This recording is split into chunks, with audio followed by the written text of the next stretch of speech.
조금 전에 그 카페지기님께서 전화를 하셨어요. 그분이 요즘 뭐 몸이 좀 안 좋으시니까 이제 맨발 걷기를 하시는가 본데, 그래서 맨발 걷기에 대해서 좀 글을 좀 써달라고 이렇게 말씀하셔가지고 제가 이제 잠시 생각을 해보게 됐습니다. 저는 뭐 맨발 걷기 한 지가 한 10여 년 전이었었는데요. 사실 그 놀라운 게 맨발로 이렇게 걷다 보면 개미가 사람인 제가 뭐 수천 배 더 크잖아요. 근데도 개미가 덤벼가지고 저를 물어요. 그래서 그래서 잘못하면 나도 모르게 딱 오니까 나도 모르게 탁 쳐가지고 살생할 가능성이 있어서 운동화를 신발 밑창 있는 데를 쫙 이렇게 뚫어가지고 거기다가 이렇게 몇 가닥 철사로 걸러질러가지고 바닥은 맨발이고 위에는 신발이 있는 거. 남들이 보기에도 맨발로 걷는지 몰라요. 그렇게 하면. 그것도 좋은 점이 많더라고요. 개미도 전혀 안 달라붙고 한번 활용하시는 것도 괜찮을 것 같습니다. 이, 이, 중국 그 도가의 수련법에 보면 일심다용이란 말이 나옵니다. 이게 아주 좋은 방법인데요. 이게 참 비전의 방법인데 참 좋은 것 같아요.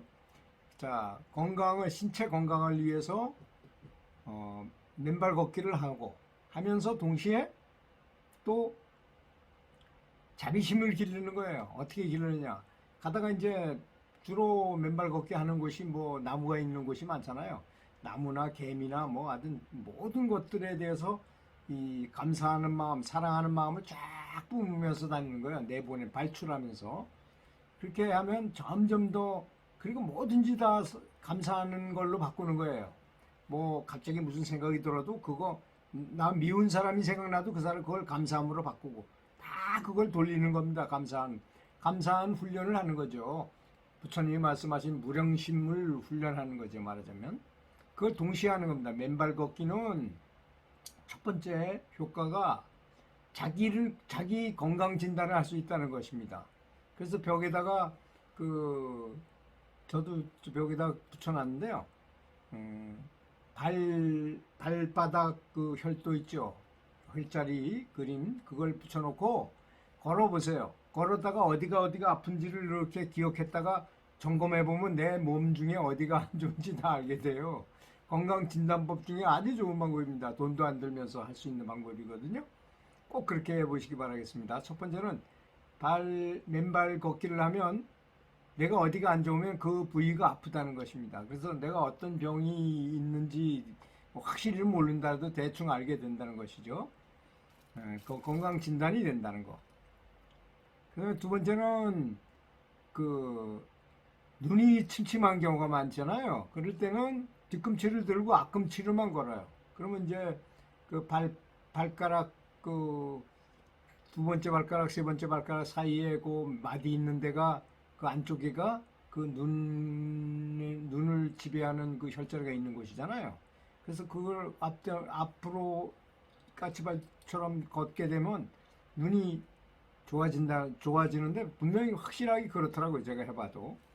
그 다음에 이제 허리가 아프다. 그러면 허리는 뒤꿈치 쪽에 있으니까 뒤꿈치 쪽으로 걷게 되면 확실히 허리가 덜 아프게 되고 나중에는 전혀 안 아프게 되기도 합니다.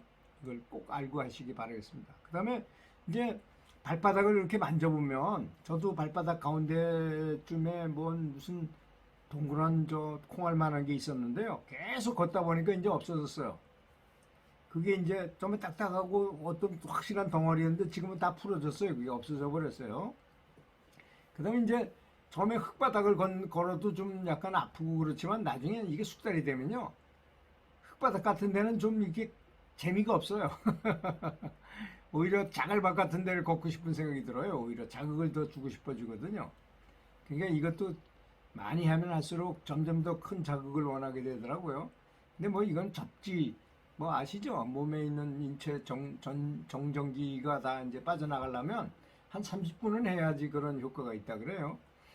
저는 뭐 기계체조 선수 출신으로서 이제 교육청에 장학사를 하면서 이제 평생 교육을 담당해서 이런 걸 많이 가르쳐 드리기도 하고 그랬어요. 그래서 일심다용이라는 면에서 일심다용. 한 가지 일을 하면서 여러 가지를 할 수 있는 거가 도가의 아주 비법인데요. 그걸 동시에 하는 겁니다. 자, 건강 증진을 위해서는 맨발 걷기를 하고, 그 다음에 수행에 적극적인 진보를 하기 위해서는 무량심을 많이 키우는 거죠. 자비심을 키우면서 동시에 또 염불을 한꺼번에 결합해서 하는 거예요.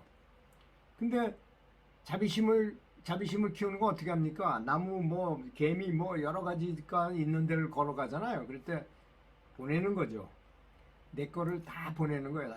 감사한 마음, 사랑의 마음을 계속 보내는 겁니다. 모든 것들한테. 사람을 만나면 사람한테도 보내고, 나무에도 보내고, 개미한테도 보내고, 새가 다니면 새한테도 보내고, 모든 것한테 이렇게 보내면서 다니는 거예요. 그러다 보면 일심다행이죠. 무슨 몇 가지를 했잖아요, 우리가? 그 동시에 이렇게 하면 건강도 얻게 되고, 영적인 그 자비심도 엄청나게, 자비심이 곧 부처라 그랬잖아요. 자비심이 곧 열애라 그랬습니다. 부처님이 확실하게 하신 말씀입니다. 자비심이 곧 부처가 될 수 있는 것이니까 또 염불도 동시에 하죠. 이렇게 하니까 얼마나 좋겠습니까? 엄청나게 많은 발전이 올 것이라고 저는 확신합니다. 꼭 맨발 걷기 염불 하시기 바라겠습니다. 감사합니다.